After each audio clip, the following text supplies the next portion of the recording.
नमस्कार।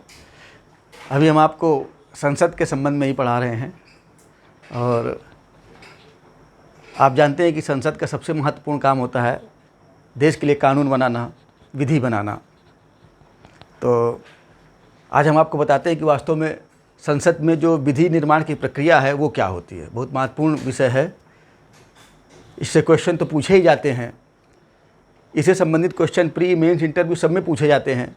लेकिन उससे भी ज़्यादा महत्वपूर्ण ये है कि देश का एक जागरूक नागरिक होने के नाते हमें पता होना चाहिए कि वास्तव में भारत में कानून कैसे बनते हैं, हमारे देश की संसद में कानून कैसे बनाया जाता है। तो कुछ तो सामान्य बातें हैं। आप जानते हैं कि जब भी किसी विषय पर कानून बनाने की आवश्यकता महसूस होती है तो सबसे पहले उसका एक मसौदा तैयार किया जाता है, प्रारूप तैयार किया जाता है और वो कैबिनेट के समक्ष रखा जाता है। कैबिनेट उसको पास कर देती है कि ठीक है भाई, इस विषय पर कानून बनना चाहिए। फिर आप जानते हैं कि उसे कानूनी रूप देने के लिए संसद के किसी भी सदन में उस प्रस्ताव को प्रस्तुत किया जा सकता है। तो जब किसी मंत्री के द्वारा जो है वो प्रस्ताव प्रस्तुत किया जाता है कानून बनाने के लिए, तो उसे हम एक तरीके से हम कह सकते हैं कि ये जो विधेयक पास होगा वो एक सरकारी विधेयक हो सकता है, क्योंकि सरकार के अंग के द्वारा रखा जा रहा है। लेकिन आप जानते हैं कि कानून निर्माण से संबंधित कोई प्रस्ताव किसी भी सांसद के द्वारा पेश किया जा सकता है, जिसे हम गैर सरकारी विधेयक कहेंगे। तो ये तो एक प्रस्तुत करने वाला कौन है, इसके आधार पर मोटा मोटा विभाजन है कि हम कह सकते हैं कि सरकारी विधेयक, बिल, विधेयक की अंग्रेजी क्या है, बिल, और गैर सरकारी विधेयक, गैर सरकारी विधेयक। लेकिन ये एक तरीके से एक अनौपचारिक विभाजन है विधेयकों का, या ऐसे कह सकते हैं कि व्यवहारिक विभाजन है विधेयकों का, कि जब किसी मंत्री के द्वारा प्रस्तुत किया जा रहा है तो विधेयक को हम सरकारी विधेयक कह देंगे। मंत्री के अलावा चाहे सत्ता पक्ष के सांसद के द्वारा ही प्रस्तुत क्यों ना किया जा रहा हो, किसी भी सदस्य के द्वारा प्रस्तुत किया जा रहा है तो वो गैर सरकारी विधेयक हो जाएगा। अब आते हैं हम संवैधानिक दृष्टिकोण पर। तो संवैधानिक दृष्टिकोण ये है कि कोई भी जो विधेयक होगा वो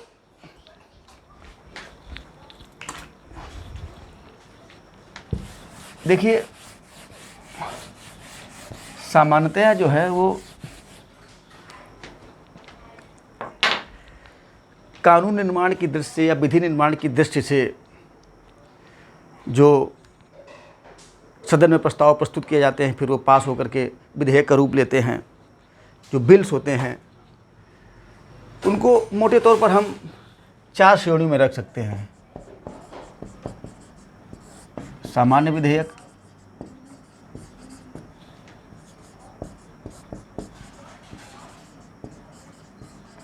धन विधेयक,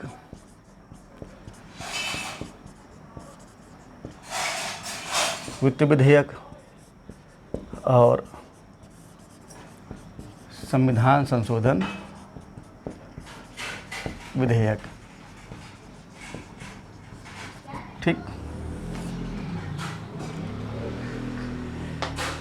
धन विधेयकों के संबंध में हम आपको बताएंगे, इनके संबंध में अनुच्छेद 109 और 110 में व्यवस्था की गई है। वित्त विधेयक में अनुच्छेद 117 में वित्त विधेयकों के बारे में बताया गया है। संविधान संशोधन विधेयक, आप नाम से स्पष्ट है कि संविधान में संशोधन करने वाला अगर कोई विधेयक संसद में विचारार्थ है और संविधान संशोधन मतलब उस विधेयक का उद्देश्य जो है किसी संविधान के किसी भाग में, अनुच्छेद में संशोधन करना है, तो संविधान संशोधन विधेयक हो जाएगा।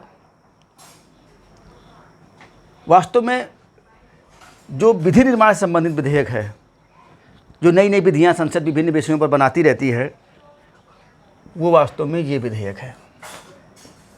आप सुनते रहते हैं दिन भर जब कभी संसद चलती है कि ये विधेयक लंबित है, वो विधेयक विचाराधीन, आज इतने विधेयकों पर विचार हुआ, आज उतने विधेयकों पर विचार हुआ, आज संसद ने ये विधेयक पास कर दिया, संसद ने वो विधेयक पास कर दिया, ये कानून बना दिया, वो कानून बना दिया। वो सारा वास्तव में किससे संबंधित है? इससे संबंधित है, सामान्य विधेयक से। क्योंकि अभी आप देखेंगे कि धन विधेयक वो भी निश्चित हैं, वित्त विधेयक वो भी निश्चित हैं, हर साल पेश किए जाते हैं। जब आपको हम बता देंगे तो आप समझ जाएंगे कि ये एक तरीके से हर साल होने वाली प्रक्रिया है। संविधान संशोधन विधेयक आपको बताया हमने कि संविधान में संशोधन से संबंधित अगर कोई बिल है तो उसे हम संविधान संशोधन विधेयक कहेंगे। जो वास्तव में संसद जो हम कहते हैं विधि निर्माण या कानून निर्माण है, वो वास्तव में ये है। ठीक,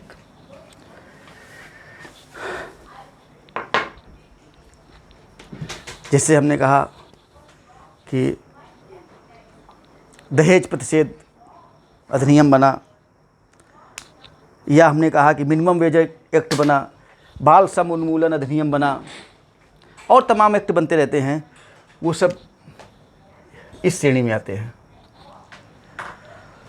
तो जैसा कि हमने बताया कि जब भी सरकार के समक्ष किसी विषय पर कानून बनाने की आवश्यकता महसूस होती है तो सरकार विभिन्न औपचारिकताओं को पूर्ण करके पहले उसको कैबिनेट में ले जाती है। कैबिनेट में जब पास कर दिया जाता है तो फिर ये होता है कि इसको अब संसद के किसी भी सदन में पहले उसको पेश किया जाएगा ताकि उसको कानूनी रूप दिया जा सके। तो होता क्या है कि सामान्यतः कानून निर्माण से संबंधित जो विधेयक होते हैं, सामान्यतः इन जनरल बता रहा हूँ, सामान्यतः वो सरकार के द्वारा पेश किए जाते हैं, किसी न किसी मंत्री के द्वारा पेश किए जाते हैं। होता क्या है कि जब इस प्रकार का विधेयक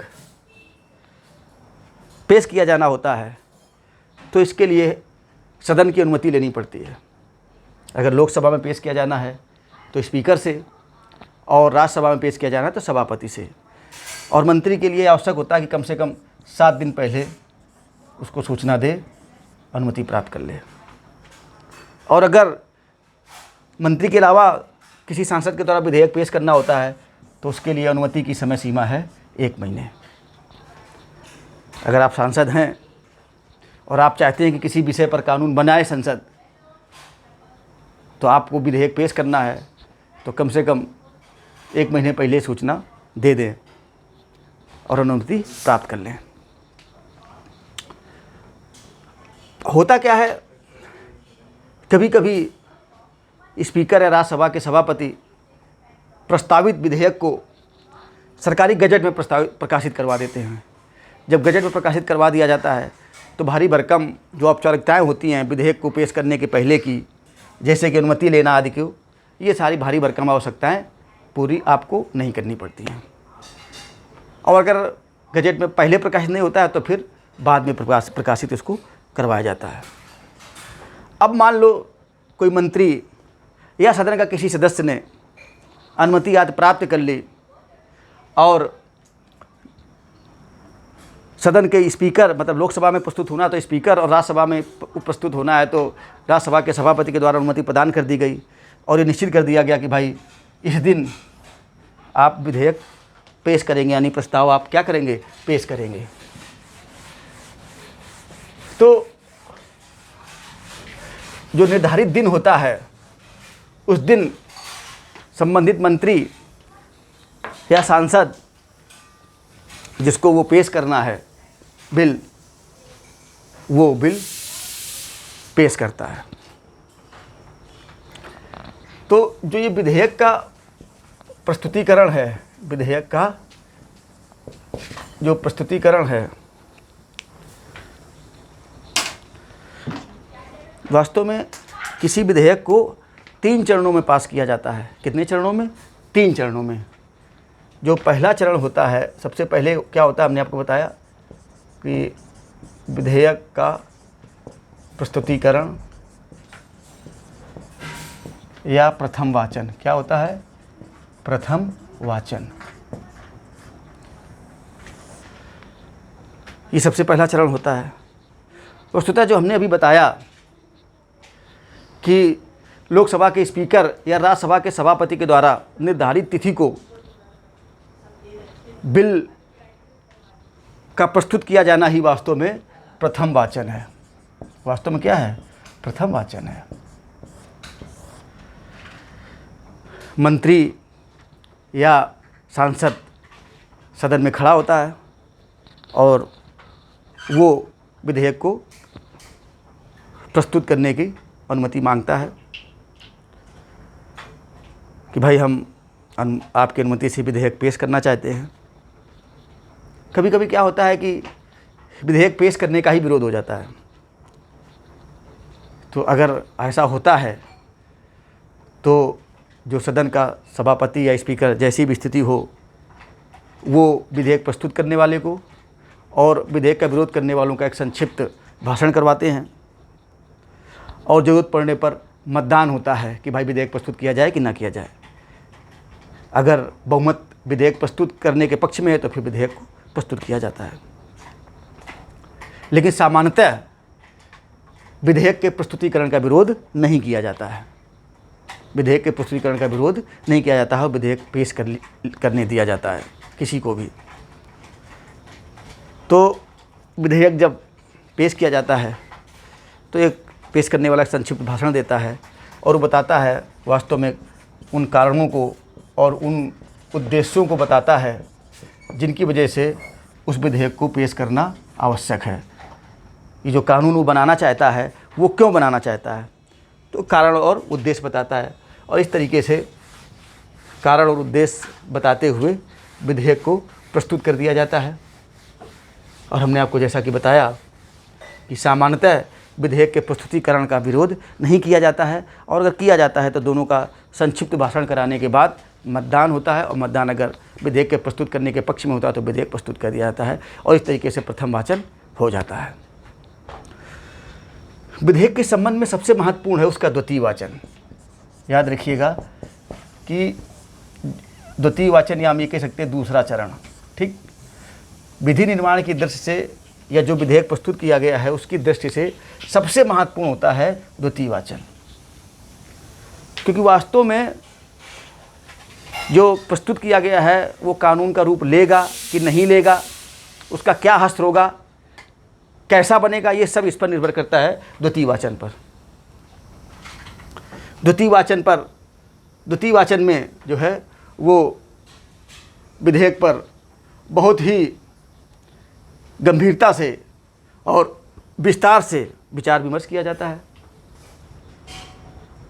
और कभी कभी आपने सुना होगा कि विपक्ष मांग करता है कि ये विधेयक अभी पास ना किया जाए। जैसे अभी आपने देखा होगा कि जो है वो 3 तलाक के संबंध में जब कानून बन रहा था तो विपक्ष मांग कर रहा था कि इसको जो विधेयक है इसको प्रवर समिति सिलेक्ट कमेटी को सौंप दिया जाए। तो बहुधः ये मांग की जाती है कि ऐसे पास मत किया जाए और इस विधेयक को प्रवर समिति के विचारार्थ भेज दिया जाए। ये प्रवर समिति क्या होती है? वास्तव में जो प्रवर समिति होती है वो सांसदों की एक समिति होती है। तो मान लो विधेयक लोकसभा में या राज्यसभा में पेश किया गया और ये मांग उठ रही है द्वितीय वाचन के दौरान, क्योंकि आप जानते हैं कि विधेयक पहले एक सदन में ही प्रस्तुत किया जाता है। जब एक सदन के द्वारा पास कर दिया जाता है तभी दूसरे सदन में जाता है। ऐसा नहीं हो सकता है कि दोनों सदन में एक साथ विधेयक पर विचार हो, ऐसा नहीं हो सकता है। तो जब ये स्थिति उत्पन्न होती है कि भाई विधेयक को प्रवर समिति के समक्ष भेज दिया जाए, तो अगर ये बात मान ली जाती है स्पीकर या सभापति के द्वारा, सरकार के द्वारा, तो फिर प्रवर समिति का गठन होता है सांसदों से। तो प्रवर समिति जो होती है वो कभी कभी उसी सदन से बनाई जाती है जिस सदन में विधेयक पेश किया जाता है, तो उसको प्रवर समिति बोलते हैं। और कभी कभी लोकसभा और राज्यसभा दोनों के सांसदों को मिला करके समिति बना दी जाती है उसको संयुक्त प्रवर समिति कहते हैं। क्या कहते हैं? संयुक्त प्रवर समिति बोलते हैं। और संयुक्त प्रवर समिति में लोकसभा और राज्यसभा के सदस्यों का जो अनुपात है वो 2:1 होता है। मान लो 45 सदस्य बना दी गई तो 30 सदस्य लोकसभा के होंगे और 15 सदस्य जो है वो राज्यसभा के होंगे। तो इस तरीके से अगर ये बात मान ली गई कि प्रवर समिति या संयुक्त प्रवर समिति, कभी कभी क्या होता है कि प्रवर समिति बनती है, यानी जिस सदन में विधेयक पेश किया गया है उसी सदन की एक कमेटी बना दी गई और कमेटी ने उस पर विचार कर लिया। और जब कमेटी ने विचार कर लिया, मान लो प्रवर समिति या संयुक्त प्रवर समिति को विधेयक भेज दिया गया विचार के लिए कि ठीक है भाई आप विचार कर लीजिए और बताइए, तो संयुक्त प्रवर समिति या प्रवर समिति जैसी भी स्थिति हो, मान लो वो जो है उसने विचार किया और विचार के बाद उसमें आवश्यकता अनुसार जो है वो बिल में संशोधन की सिफारिशें की। तो होता क्या है कि मान लो प्रवर समिति ने या संयुक्त प्रवर समिति ने विधेयक के संबंध में कुछ अपनी सिफारिशें की और सिफारिशें मान ली गई, तो फिर वो इसकी जो रिपोर्ट होती है, इस रिपोर्ट के आधार पर जो है वो पुनः संशोधित विधेयक पेश किया जाता है। मतलब संशोधित विधेयक तो पेश हो चुका है एक तरीके से, संशोधित विधेयक की प्रतियाँ फिर सभी सांसदों को दी जाती है कि लीजिए भाई, पहले ये प्रस्तुत किया गया था लेकिन अब इसमें ये है, ये संशोधन प्रस्तावित हैं प्रवर समिति की सिफारिश पर, और आइए अब जो है ये संशोधन सहित विधेयक की जो स्थिति है, अब आइए हम इस पर विचार करते हैं। तो पहले कोई विधेयक था, अब उसमें संयुक्त प्रवर समिति या प्रवर समिति की सिफारिशों के बाद कोई संशोधन कर दिया गया है तो वो संशोधित विधेयक हो गया। अब संशोधित विधेयक पर फिर धारावार विचार विमर्श होता है, एक एक धारा पर विचार विमर्श होता है,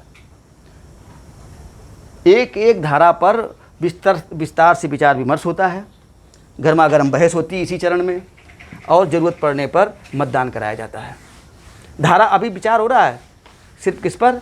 धारा पर, एक एक धारा पर। मान लो कोई विधेयक है और उसमें 10 धाराएं हैं, 1 2 3 4 5 6 7 ये धाराएं हैं मान लो।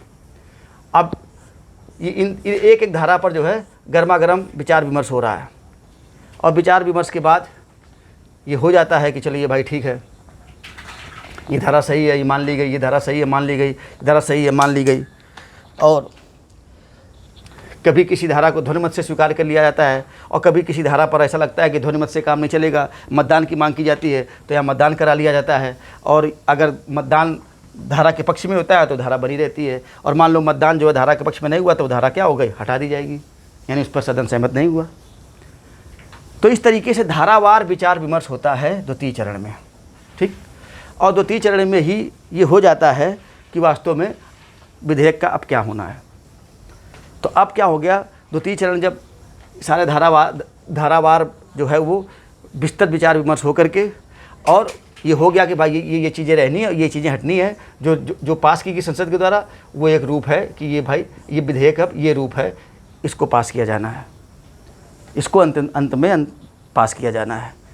तो फिर विधेयक का तृतीय चरण आरंभ होता है, और फिर तृतीय चरण में अंततः कुछ नहीं होता है, सिर्फ विधेयक के पास करने का प्रस्ताव किया जाता है कि भाई ठीक है, अब ये सब कुछ हो गया है, सारी चीज़ें तय कर ली गई हैं कि क्या रहना है और क्या नहीं रहना है, और अब इस विधेयक को पास कर दिया जाए।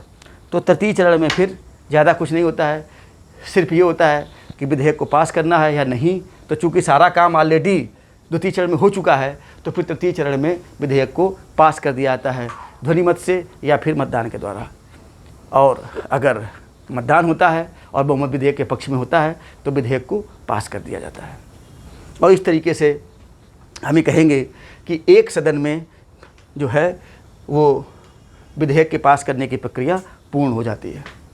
अगर लोकसभा में प्रस्तुत किया गया था तो लोकसभा में, और राज्यसभा में प्रस्तुत किया गया था तो राज्यसभा में पूर्ण हो गई।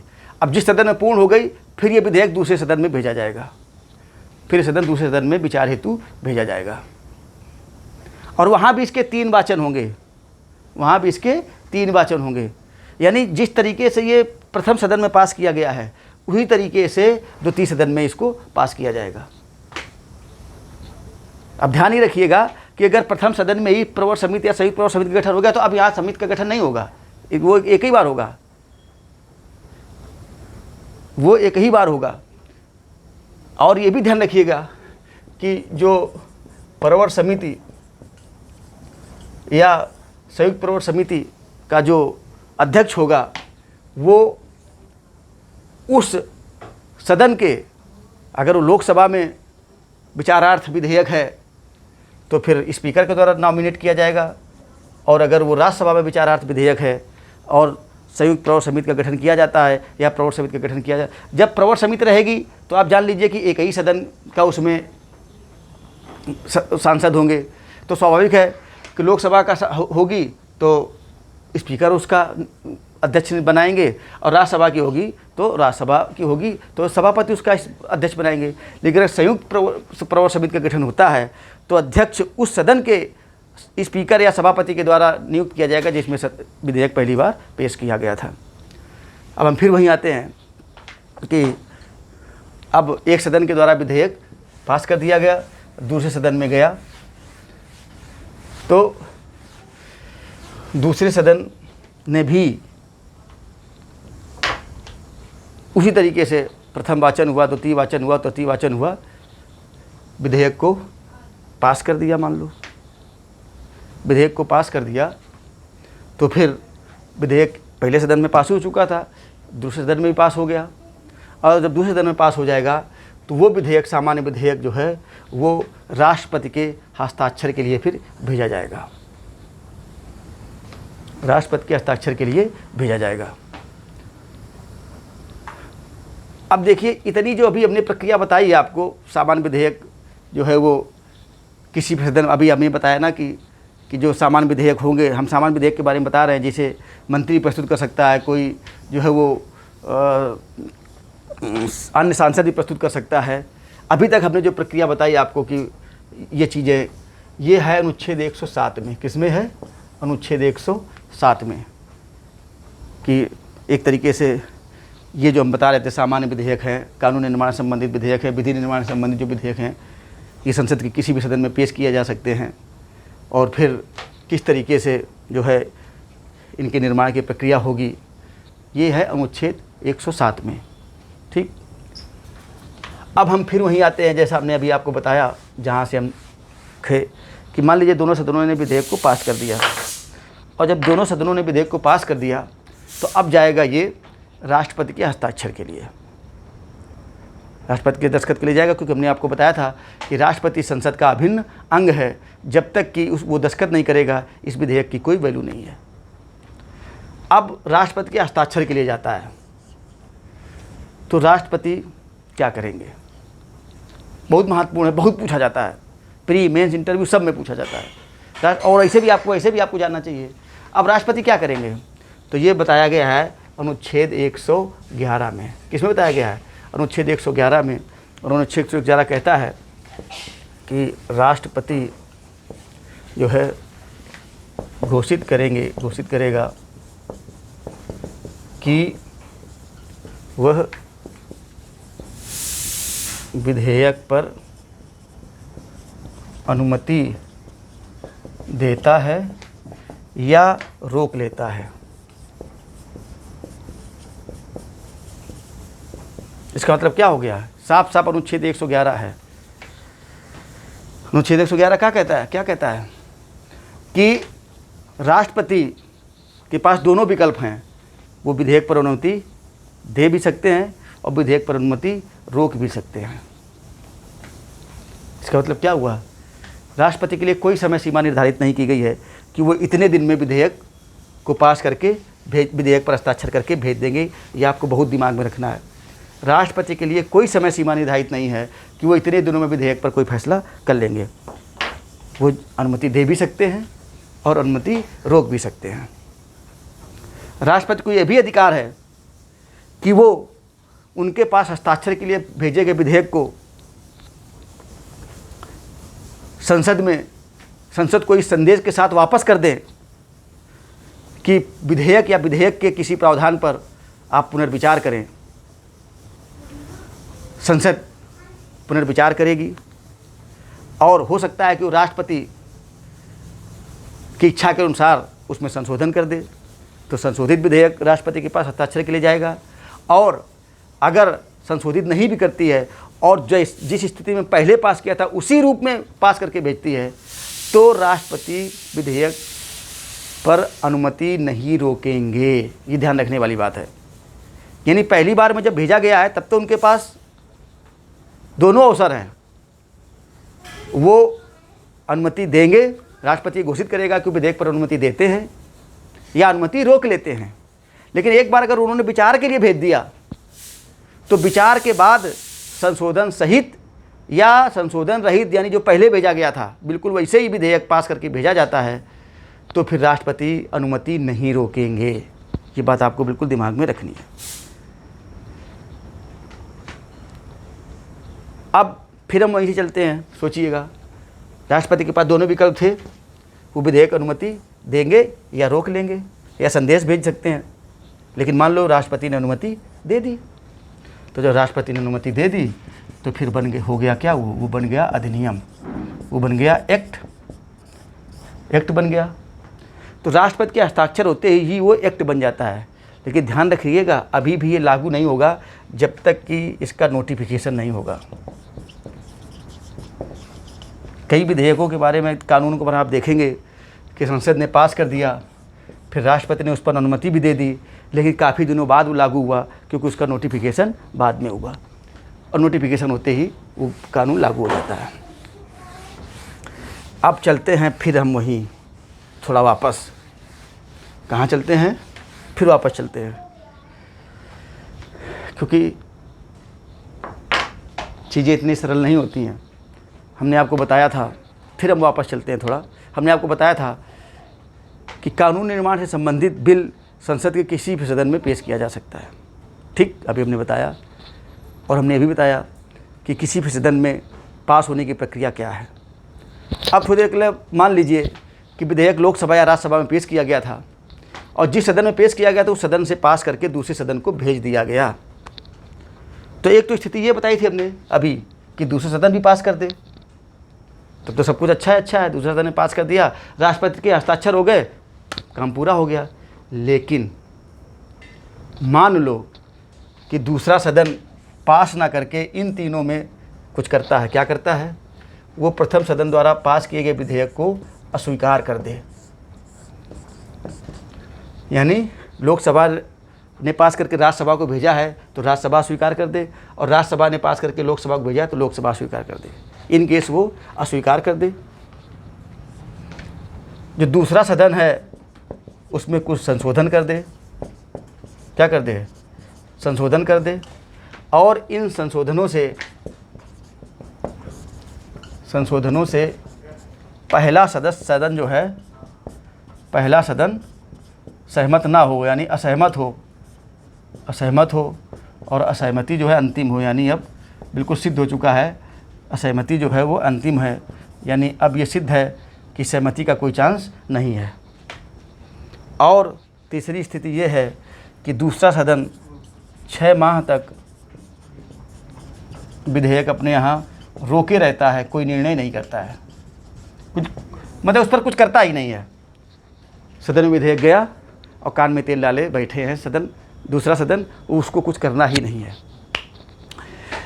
तो इन तीनों स्थितियों में कोई स्थिति होती है, यानी किसी सदन में, लोकसभा राज्यसभा में किसी में पेश किया गया था, और जिसमें पेश किया गया था उसमें पास कर दिया गया और फिर दूसरे सदन को भेजा गया, तो दूसरे सदन ने अस्वीकार कर दिया, या दूसरे सदन ने संशोधन किया, जो सदन दूसरे सदन ने संशोधन किया उससे पहला सदन सहमत नहीं है, और दूसरा सदन 6 माह तक उसको रोक के बैठा है, कुछ कर नहीं रहा है। तो ये मान लिया जाता है कि प्रस्तावित विधेयक के संबंध में जो दोनों सदनों में जो है वो असहमति है, असहमति अंतिम है, और जो सदन है दूसरा सदन, या मतलब मान लिया जाता है कि विधेयक के संबंध में जो है वो एक तरीके से गतिरोध है। क्या है? गतिरोध है, और ये गतिरोध अंतिम है। तब इस गतिरोध को दूर करने के लिए क्या किया जाएगा? तब इस गतिरोध को दूर करने के लिए संविधान में व्यवस्था की गई है अनुच्छेद 108 में। किसमें व्यवस्था की गई है? अनुच्छेद 108 में। ध्यान रखिएगा, मैं आपको सामान्य विधायी प्रक्रिया के बारे में बता रहा हूँ, सामान्य विधेयकों के बारे में बता रहा हूँ, जो संसद कानून बनाती है उनके संबंध में बता रहा हूँ कि ये जो है, जब गतिरोध उत्पन्न हो गया, गतिरोध नहीं दूर हो पा रहा है और मान लिया जाता है कि असहमति अंतिम है, तो अनुच्छेद 108 कहता है कि फिर राष्ट्रपति अनुच्छेद 108 के तहत संसद की संयुक्त बैठक बुलाते। बहुत पूछा जाता है, बहुत ही पूछा जाता है ये सब अनुच्छेद कि संसद की संयुक्त बैठक किस अनुच्छेद के तहत होती है। तो ध्यान रखिएगा कि संसद की संयुक्त बैठक जो है वो अनुच्छेद 108 के तहत तब होती है जब कानून निर्माण से संबंधित किसी विधेयक के संबंध में दोनों सदनों में गतिरोध उत्पन्न हो जाता है। उस गतिरोध को दूर करने के लिए जो है वो संसद की संयुक्त बैठक राष्ट्रपति बुलाते हैं और इस बैठक की अध्यक्षता लोकसभा का स्पीकर करता है। ध्यान रखिएगा, बहुत पूछा जाता है कि संयुक्त बैठक की अध्यक्षता कौन करता है? स्पीकर करता है। स्पीकर करता है। अगर स्पीकर अनुपस्थित है तो उपाध्यक्ष करता है, और अगर उपाध्यक्ष अनुपस्थित है तो राज्यसभा का उपसभापति करता है। राज्यसभा का उपसभापति करता है। और अगर ये भी अनुपस्थित है तब फिर संयुक्त बैठक में सांसद मिल करके फैसला करते हैं कि हमारी बैठक की अध्यक्षता कौन करेगा। लेकिन सामान्यतः क्वेश्चन पूछा जाता है कि अनुच्छेद 108 के अधीन जो संयुक्त बैठक बुलाई जाती है राष्ट्रपति के द्वारा, उसकी अध्यक्षता कौन करता है? तो speaker, none other than speaker. ठीक, जो चूँकि संयुक्त बैठक हो गई और संयुक्त बैठक में भी हमने जैसा कि बताया कि सामान्य विधेयक हैं, इनको साधारण बहुमत से ही पास किया जाता है। सामान्य तौर पर पास होते तब भी लोकसभा में साधारण बहुमत से पास होना ज़रूरी है और राज्यसभा में साधारण बहुमत से पास होना ज़रूरी है। इसलिए संयुक्त बैठक में भी साधारण बहुमत से पास होना ज़रूरी है। और चूँकि राज्यसभा की अपेक्षा लोकसभा की सदस्य संख्या ज़्यादा है, इसलिए लोकसभा का वर्चस्व रहता है और सामान्यतः लोकसभा जो चाहती है उसी रूप में विधेयक पास कर दिया जाता है। क्योंकि जब मतदान की बारी आएगी तो लोकसभा, राज्यसभा के सारे सदस्य उपस्थित रहेंगे, तो मैक्सिमम कितने हो सकते हैं? 245। और राज्यसभा और लोकसभा के अगर 550 सदस्यों में अगर 246-47 सदस्य भी उपस्थित है और सबने मतदान कर दिया, तो समझ लीजिए 245 संख्या उनकी आगे निकल जाएगी और विधेयक क्या हो जाएगा? पास हो जाएगा। ध्यान आपको ये रखना है कि अब तक जो है वो 3 मामलों में, अब तक 3 बार ही समझ लीजिए वो हुआ है संयुक्त बैठक। भारत के इतिहास में जब से भारत स्वतंत्र हुआ है, जब से हमारी संसद काम कर रही है, अब तक 3 बार ही संयुक्त बैठक की नौबत आई है। और सब पूछा जाता है, सबसे पहले 1961 में एक था दहेज प्रतिषेध विधेयक, दहेज प्रतिषेध विधेयक, उसमें हुई थी 1961 में। दूसरी बैठक हुई थी 1978 में बैंकिंग सेवा आयोग विधेयक के संबंध में, और अंतिम बार 2002 में पोटा प्रिवेंशन ऑफ टेररिज्म जो है एक्ट में, पोटा में। तो पहली बार 1961 में हुई दहेज प्रतिषेध अधिनियम में, दूसरी बार 1978 में हुई बैंकिंग सेवा आयोग विधेयक के संबंध में, और तीसरी बार 2002 में पोटा के संबंध में बैठक हुई। बस आज तक 3 बार ही संयुक्त बैठक हुई है। ध्यान रखिएगा इसको। जैसा हमने बताया था कि जो विधेयक हैं उनको सामान्यतः हम 4 भागों में बांट सकते हैं: सामान्य विधेयक, धन विधेयक, वित्त विधेयक और संविधान संशोधन विधेयक। तो आप ये तो जान ही गए होंगे। अभी तक हमने आपको जो सामान्य विधायी प्रक्रिया है, जो सामान्य रूप तौर पर कानून बनाए जाते हैं, उनके संबंध में बता रहा हूँ। बाकी जो होंगे विधेयक संविधान में संशोधन संबंधित होंगे तो फिर वो संविधान संशोधन विधेयक कहलाएंगे, उनकी अलग प्रक्रिया है। वित्त विधेयक के संबंध में अलग प्रक्रिया है और धन विधेयक के संबंध में अलग प्रक्रिया भी हम आपको बताएंगे। तो इस तरीके से आप देखेंगे कि जो संयुक्त बैठक है वो सिर्फ और सिर्फ सामान्य विधेयकों के संबंध में होती है जो है, और अन्य किसी प्रकार के विधेयक के संबंध में संयुक्त बैठक नहीं होती है। वित्त विधेयक के संबंध में नहीं होती है, धन विधेयक के संबंध में नहीं होती है, और संविधान संशोधन विधेयकों के संबंध में भी संयुक्त बैठक नहीं हो सकती है, क्योंकि अनुच्छेद 107 जो है वो सामान्य विधेयकों के संबंध में है और वो बताता है कि सामान्य विधेयकों के पास होने की क्या प्रक्रिया होगी। अच्छा, अब अनुच्छेद 107 में ही कुछ और भी महत्वपूर्ण बातें हैं 2-3, वो मैं आपको बताता हूँ। कि जैसा हमने आपको बताया था, शुरू से ही बता रहा हूँ मैं कि ये जो हमने आपको बताया कि प्रस्तावित जो विधेयक है वो संसद के किसी भी सदन में प्रस्तावित किया जा सकता है, वो किस में है? अनुच्छेद 107 में है। और जो पास करने की प्रक्रिया होगी वो हमने बताया था कि साधारण बहुमत से विधेयकों को पास किया जाएगा। अनुच्छेद 107 ये भी कहता है कि हमने आपको बताया था कि अनुच्छेद 85 के तहत अगर संसद का 17 अवसान हो जाता है तो लंबित विधेयक जो हैं वो 17 अवसान के कारण समाप्त नहीं होते हैं। ज़रा कल्पना करिए कि लोकसभा में कोई विधेयक पेश है या राज्यसभा में कोई विधेयक पेश है और बजट सत्र चल रहा है, लेकिन बजट सत्र में जो है वो पास नहीं हो पाया, तो फिर वो जो है ऐसा नहीं है कि 17 अवसान हो गया तो विधेयक समाप्त हो जाएगा, समाप्त नहीं होगा। जब अगला सत्र आएगा तो विधेयक पर आगे से बात होगी। दूसरा ही जान लीजिए कि अगर राज्यसभा में कोई लंबित विधेयक है, राज्यसभा में कोई विधेयक लंबित है जिसे लोकसभा ने पास नहीं किया है, यानी लोकसभा में प्रस्तुत नहीं किया गया है, राज्यसभा में प्रस्तुत किया गया और राज्यसभा में विधेयक लंबित है, और राज्यसभा में विधेयक लंबित था और इसी दौरान जो है वो लोकसभा का विघटन हो गया, तो वो विधेयक समाप्त व्यपगत नहीं होगा, वो विधेयक जिंदा रहेगा। लेकिन ज़रा कल्पना करिए कि अगर कोई विधेयक लोकसभा में लंबित है या लोकसभा में पास कर दिया गया है और राज्यसभा में लंबित है और लोकसभा का विघटन हो जाता है, तो भी विधेयक व्यपगत हो जाएगा। ध्यान रखिएगा कि महत्वपूर्ण बात यह है कि अगर कोई विधेयक मान लो लोकसभा में प्रस्तुत किया गया और लोकसभा में लंबित था, अभी राज्यसभा से कोई लेना देना नहीं, क्योंकि हमने आपको बताया कि एक विधेयक एक बार में एक ही सदन में विचार होता है। अब मान लो कोई विधेयक लोकसभा में प्रस्तुत किया गया और लंबित है और लोकसभा का विघटन हो जाएगा, तो भी विधेयक समाप्त हो जाएगा, विधेयक को दोबारा पेश करना पड़ेगा।